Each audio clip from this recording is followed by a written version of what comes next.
ธอทุกเมื่อเขาไม่แค่ว่าเธอรู้สึกอย่างไรก่อนเข้าใจเธอนะเมื่อความรักของเธอได้ทำให้เธอร้องไห้แต่ขอได้ไหมไม่อยากให้เธอเสียใจอย่างนี้ฉันทนไม่ไหวไม่อยากให้เธอทำร้ายตัวเองตอนนี้เธอนั้นควรจะพักก่อนให้หัวใจของเธอได้ move on ทิ้งร่างกายเธอลงบนที่นอนทิ้งเรื่องราวที่จะเสียใจ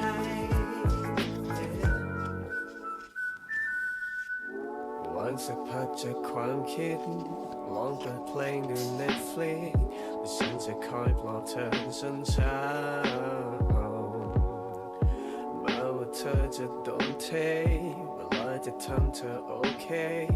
และสักวันเธอคงจะหายเศร้าขอได้ไหม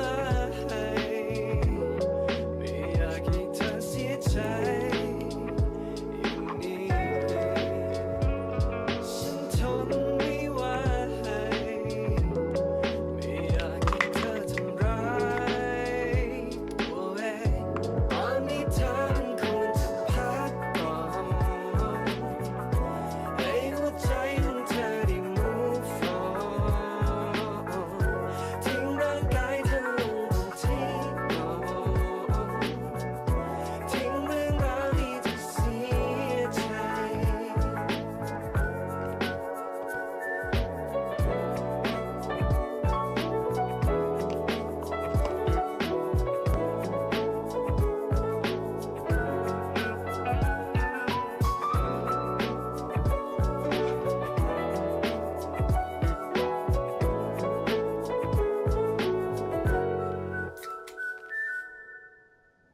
ตอนนี้เธอนั้นควรจะพักก่อ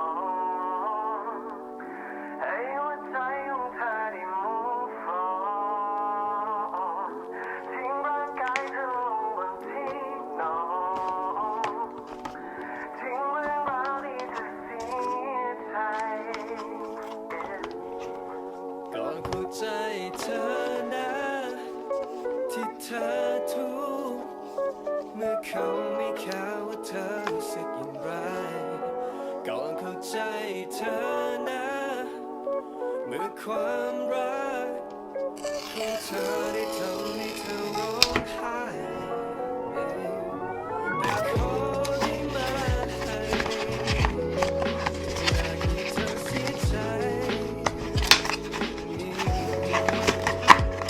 ฉันทนไม่ไหวไ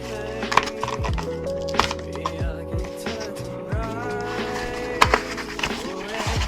ตอนนี้เธอนั้นควรจะพักก่อนให้หัวใจของเธอได้ move on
เข้าใจเธอนะที่เธอทุกข์เมื่อเขาไม่กล่าวว่าเธอรู้สึกอย่างไรก่อนเข้าใจเธอ